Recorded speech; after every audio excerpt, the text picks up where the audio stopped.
दोस्तों जो कहते हैं कि पैसे के पीछे मत भागो, पैसे से तुम सब कुछ नहीं खरीद सकते, जो कि सही बात भी है, पर हम माने कैसे इस बात को जब हम ऐसे ऐसे केस देखते हैं जहाँ पे विक्टिम को ही गलत साबित कर दिया जाता है पैसे के दम पे, जहाँ सारे सबूत मिटा दिए जाते हैं पैसे के दम पे, पुलिस से लेके लॉ सबको खरीद लिया जाता है पैसे के दम पे। अब ये केस चाहे जो भी हो, आरजीकर वाला हो या फिर मनीषा वाला, हर जगह पैसा ही बोल रहा है। और अगर तुम इसके खिलाफ आवाज उठाते हो तो चांसेस है कि तुम्हें भी उड़ा दिया जाए पैसे के दम पे। पुलिस जो कि लोगों की रखवाली के लिए है, लोगों की मदद करने के लिए है, वही पुलिस जब विक्टिम को ही दोषी ठहरा दे बिना किसी रिसर्च के, तो जनता मदद की उम्मीद किससे रखेगी। अभी जो मनीषा वाला केस हुआ है यही हुआ था उसमें। चलो पूरी बात करते हैं, ये केस आपका दिल दहला देने वाला है।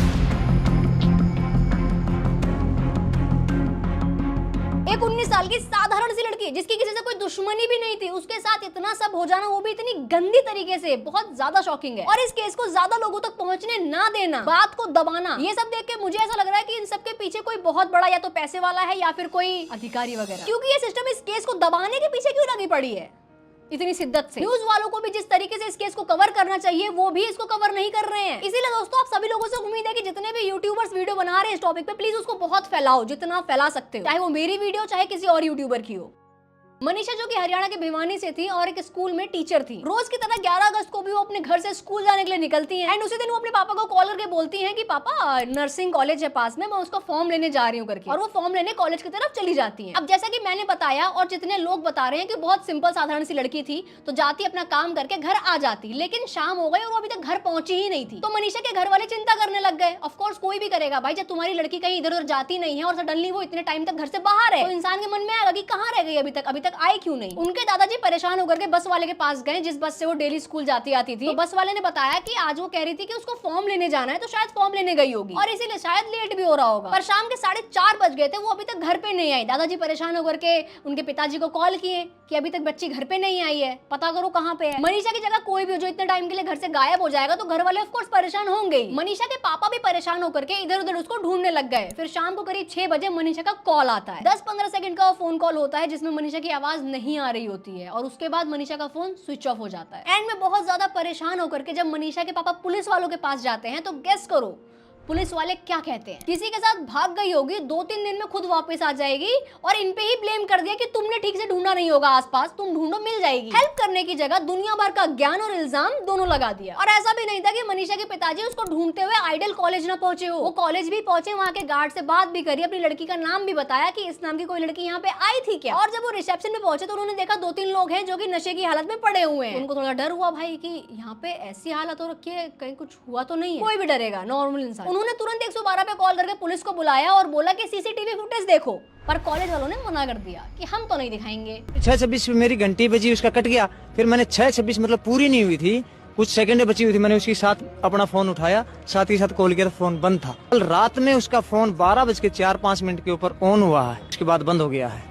दोबारा हमने कॉल किया तो फिर स्विच ऑफ हो गया। मुझे ये बात समझ में नहीं आती यार कि आजकल कॉलेजेस में ये क्या हो रहा है। आरजीकर कॉलेज में भी सेम ही हुआ था ऑलमोस्ट, सीसीटीवी फुटेज नहीं थी और यहाँ पे भी सीसीटीवी फुटेज नहीं है, और अगर है भी तो ये दे नहीं रहे हैं। क्या दे रहे हैं कि हमारे रिकॉर्ड में नहीं है, तो क्या सजावट के लिए कैमरे लगा रखे हैं दीवार पे। यार दोस्तों 12 अगस्त को मनीषा के पिताजी फिर से पुलिस स्टेशन जाते हैं रिपोर्ट लिखवाने के लिए, बट वहाँ पे उनकी रिपोर्ट लिखने के लिए कोई रेडी ही नहीं होता है। सबकी वही टिपिकल सोच की भाग गई होगी वापस आ जाएगी, रिपोर्ट क्यों लिखवा रहे हो। भाग भुग्गी होगी, आ जाएगी 1-2 दिन के अंदर, 2-4 दिन के अंदर आ जाएगी, बोले क्यों घबरा रहा है। पर बहुत जिद करने के बाद कहीं शाम में जाकर के उनकी रिपोर्ट लिखी जाती है एएसआई शकुंतला के द्वारा, और पुलिस पूछताछ करने के लिए वापस से आइडल कॉलेज जाते हैं। एंड गेस व्हाट, वो फिर से सीसीटीवी फुटेज दिखाने से मना कर देते हैं। और तुम यकीन नहीं करोगे, पुलिस वालों ने इतनी ज्यादा मदद करी है मनीषा के पिताजी की, इतनी ज्यादा कि उन्होंने मनीषा का फोन ट्रेस करना भी जरूरी नहीं समझा, उनकी लास्ट लोकेशन जानना भी जरूरी नहीं समझा, लास्ट मनीषा की कॉल हिस्ट्री क्या है, उसने किससे बात करी है, ये सब जानना भी जरूरी नहीं समझा। अब 13 अगस्त को मनीषा के पिताजी को कॉल आती है पुलिस वालों की कि आइडल कॉलेज से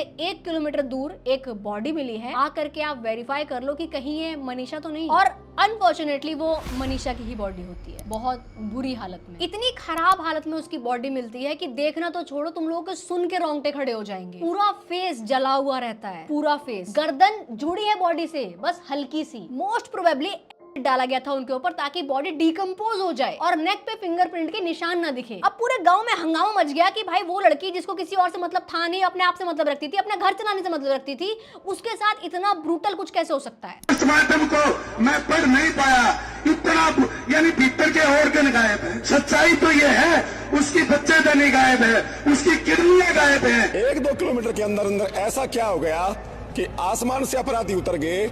उस बेटी के साथ हुआ क्या है, उसकी बच्चेदानी गायब है, उसकी किडनी गायब है, उसके मुंह पे तेजाब डाला जाता है। जितना हार्ड उस बेटी का अगर आप पोस्टमार्टम की रिपोर्ट पढ़ेंगे ना तो आप पढ़ नहीं पाएंगे, इतनी दरिंदगी की। एंड सो कॉल्ड लोग जो अजम्पशन लगा रहे होंगे कि उसने कपड़े कैसे पहने थे, कहाँ जा रही थी, क्या कर रही थी, क्या खा रही थी, सूट सलवार पहना था, दिन में जा रही थी, दिन दहाड़े हुआ है, ये सब भीड़ इकट्ठा हुई, लोगों ने प्रोटेस्ट करना शुरू किया, इंसाफ मांगना शुरू किया और ये भी कहा कि अगर पुलिस ने सही टाइम पे एक्शन लिया होता तो शायद मनीषा जिंदा होती। इतना ही नहीं दोस्तों, जब पोस्टमार्टम रिपोर्ट सामने आई उसमें बताया गया कि मनीषा की बॉडी में ऑर्गेनोफॉस्फोरस मिला है जो काइंड ऑफ एक पॉइजन ही होता है और मनीषा की बॉडी में या फिर उसके कपड़ों में सीमन नहीं मिला है, इसीलिए इसको हम नहीं कह सकते। जबकि जितने भी लोगों ने वहां पे बॉडी देखी थी और बॉडी की जिस तरीके से हालत थी, सबका यही कहना था कि इसका रेप हुआ है और इसको दर्दनाक मौत दी गई है। इवन ये न्यूज दबाने के लिए इंटरनेट बैन कर दिया गया था और कुछ पुलिस वालों का ट्रांसफर कर दिया गया और कुछ को सस्पेंड कर दिया गया ताकि लोग ये ना बोले कि गवर्नमेंट तो कुछ कर ही नहीं रही है, एक्शन ले ही नहीं रही है। लोगों को लगना चाहिए ना कि हाँ कुछ तो एक्शन लिया जा रहा है। जब मनीषा का सेकंड पोस्टमार्टम हुआ तो वो तो और भी ज्यादा शॉकिंग था। डॉक्टर का कहना था कि मनीषा के गर्दन पे जो मार्क्स है वो इसीलिए है क्योंकि जानवरों ने काटा होगा। इंसानी जानवर कहना चाह रहे होंगे, खुल के नहीं बोल पाए होंगे, बस टेबल के नीचे से पैसे मिल गए होंगे।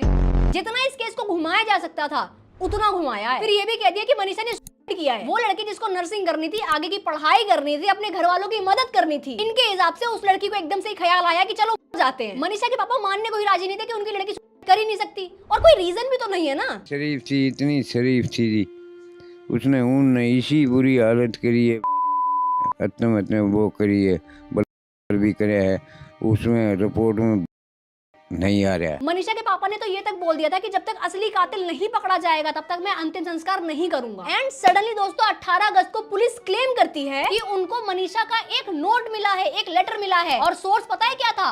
Trust me bro.